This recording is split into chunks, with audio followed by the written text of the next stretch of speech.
A gente falando sobre, né, a caridade, enfim, esse ato, né, que você teve nesse momento, me lembrou a questão do dízimo também, que muitas pessoas ficam ainda confusas sobre o que a Bíblia nos diz, que devemos, né, doar o nosso dízimo do nosso trabalho. Isso equivale a doar para a igreja, a entidade igreja, ou a gente pode estar doando dentre esses 10% para um irmão que está passando necessidade, ou aquilo deve ser algo a mais? De que forma, segundo o estudo, isso. a gente administra esses... Hoje, esse assunto do dízimo se tornou muito complicado, infelizmente, por causa dos maus exemplos. Sim. Enquanto eu estava vindo com a Laura para cá... Porque hoje em dia as pessoas às vezes ficam com medo de dar na igreja e para onde vai parar esse dinheiro, do que para dar para uma pessoa específica que está vendo, que está precisando, que é do seu convívio às vezes. Exatamente. Né? A gente que lida com o evangelho, com a proclamação da palavra de Deus, tem que tomar muito cuidado. Quando eu estava vindo com a Laura para cá, a gente estava falando sobre isso. Porque suponhamos que, sei lá, um ator de Hollywood aí, o paparazzo vê aquele ator ali saindo de um motel com uma garota de programa. Vai ser apenas uma fofoca e mais nada. Mas se for um pastor, um líder religioso, o estrago é muito grande, tá certo? O estrago é muito grande. Você que conhece o mundo midiático, né? As pessoas estão aí vivendo a vida deles, ninguém tem nada a ver com isso. Mas aqui não, as pessoas estão esperando algo mais de nós. Sim. E quando tem um escândalo no mundo religioso, escândalo dito em nome de Deus, o estrago é muito grande. E como infelizmente alguns líderes se apropriam do dízimo para enriquecimento ilícito e tudo mais, muitas pessoas ficam com um pé atrás. Mas vamos ao que a Bíblia diz. A Bíblia estabelece o seguinte, pela versão bíblica, o dízimo não é algo que você dá ou doa, é algo que você devolve. Quando Deus colocou ali Abraão, por exemplo, ele devolveu o dízimo para Melquisedeque, que ele reconheceu como um sacerdote de Deus. Então a gente vê que é uma prática que já havia antes de Moisés. Sim. E na época que as 12 tribos foram colocadas ali em Israel, Deus fez uma coisa interessante. O plano de Deus era que o povo não tivesse rei, nem líder, a não ser o próprio Deus. Então Deus colocou o seguinte, a capital de vocês será onde estiver o meu santuário. Antes de Davi conquistar Jerusalém, o santuário ficava em Siló, ou Shiló, como dizia em hebraico. E todos os anos as pessoas teriam que vir, pelo menos numa das 3 festas principais dos judeus. A Pessah, que é a Páscoa, o Shavuot, que é a festa das semanas, e o Sukkot, que é a festa das tendas. Sukkot é tendas. Eu queria falar tendas, barracas, né? Então você tem, ou dos tabernáculos, como dizem. A festa da Páscoa nós sabemos como é. A festa das semanas, Shavuot, era o Pentecostes. E a das cabanas, ou das tendas, era uma maneira do povo sempre lembrar, quando eles passassem a morar em casas de alvenaria, que os ancestrais moraram em tendas. Uma forma de mostrar humildade, sim, sabe? Sim. Muito bonito isso. Então essas 3 festas, o povo tinha que peregrinar até o santuário em Shiló. E o santuário devia funcionar continuamente para lembrar as 12 tribos quem eles são, a quem eles pertencem, qual é o Deus de Israel e o significado mais bonito, que era o evangelho em símbolos. Agora, como é que esse santuário deveria funcionar? Ele deveria funcionar com pessoas que se dedicassem 24 horas para aquilo. Agora, levando em consideração que era uma população agrícola... Como que iriam se manter, né, ali? Exatamente. Você tem guerra, você Sim. tem que mandar o filho para a guerra, você tem que colocar pessoas para te proteger, você tem que plantar e colher, isso toma muito tempo. Então Deus decidiu o seguinte, a tribo de Levi, que é a tribo dos filhos de Aharon, a tribo de Levi vai cuidar do santuário.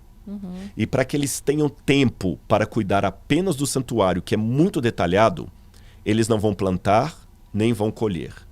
Vocês vão tirar 10% de toda a sua colheita, de tudo que vocês ganham. Na época não havia dinheiro em forma de moeda. A moeda só vai ser inventada lá pelo 8º século a.C. Vocês vão tirar 10% de tudo e levar para o santuário para a manutenção daqueles que trabalham na obra, na tribo de Levi. Então eles levavam de que forma? Levavam em forma de cereais, ou em forma de animais, ou em forma de ciclos de prata. Quando alguém vendia, porque os ciclos de prata eram pedaços de prata que pesavam numa balança.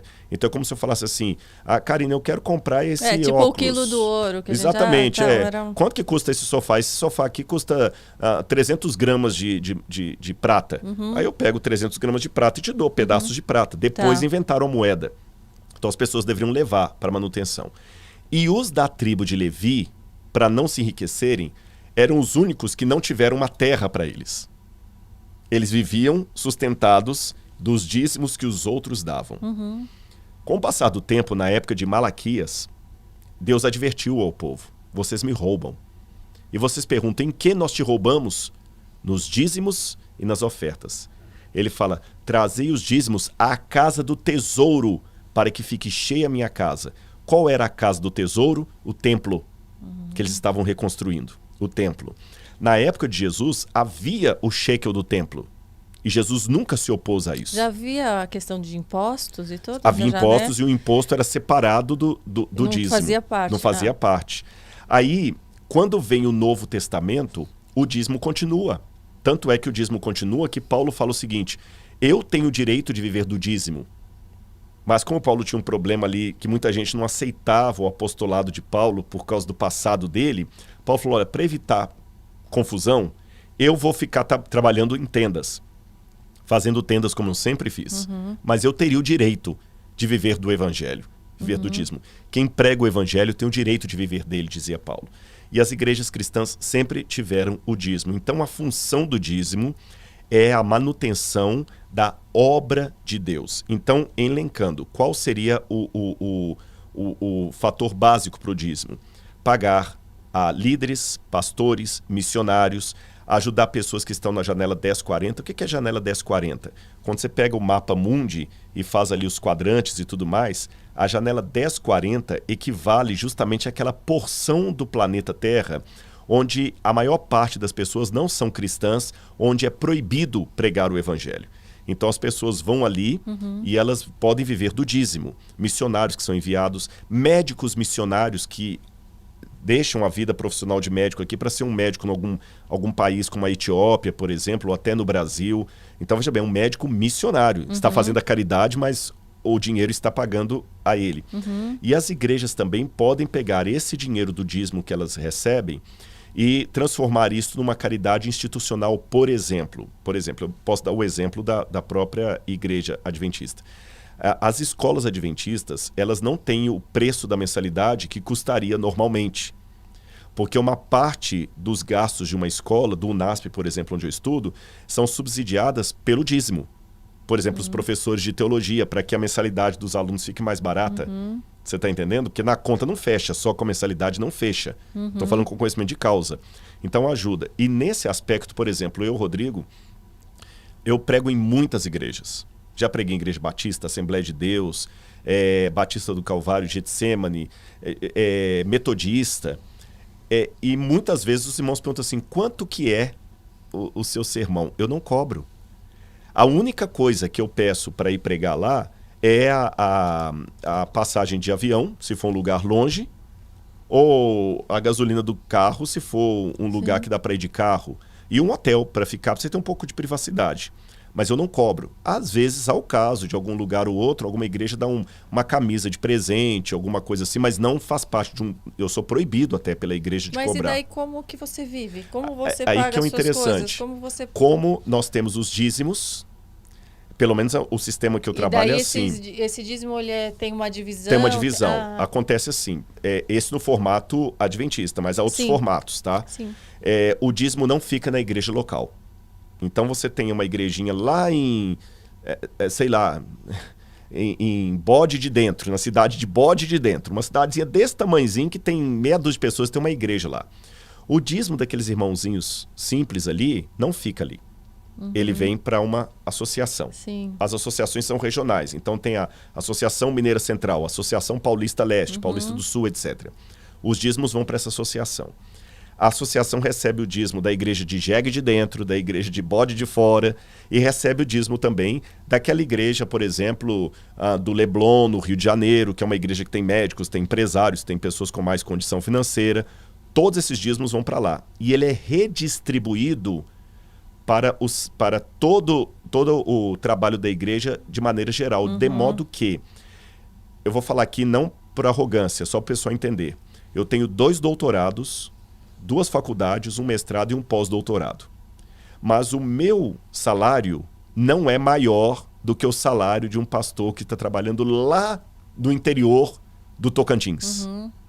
Você está entendendo? Isso é só no caso do missionário, do pastor, ou também outras profissões relacionadas, por exemplo, uma cantora pode gospel, ter, claro. ela pode ter, ela depende do dízimo, não? Depende. Ou ela pode cobrar pelo trabalho dela? Aí depende, aí tem uma diferençazinha. No caso dos pastores ou líderes da igreja, por exemplo, às vezes tem um contador que ele está trabalhando na obra. Sim. Ele é um contador da igreja, de dedicação exclusiva. Quando é assim também, por exemplo, eu não posso ter um salário adicional, porque a igreja já me dá. Então, eu revelo para vocês aqui. Eu faço consultoria para uma rede de televisão que não é adventista, para novelas, e o salário que essa rede me paga é maior do que o salário que eu recebo da igreja adventista, mas eu devolvo 100% para a igreja. 100%, não ficou nenhum tostão.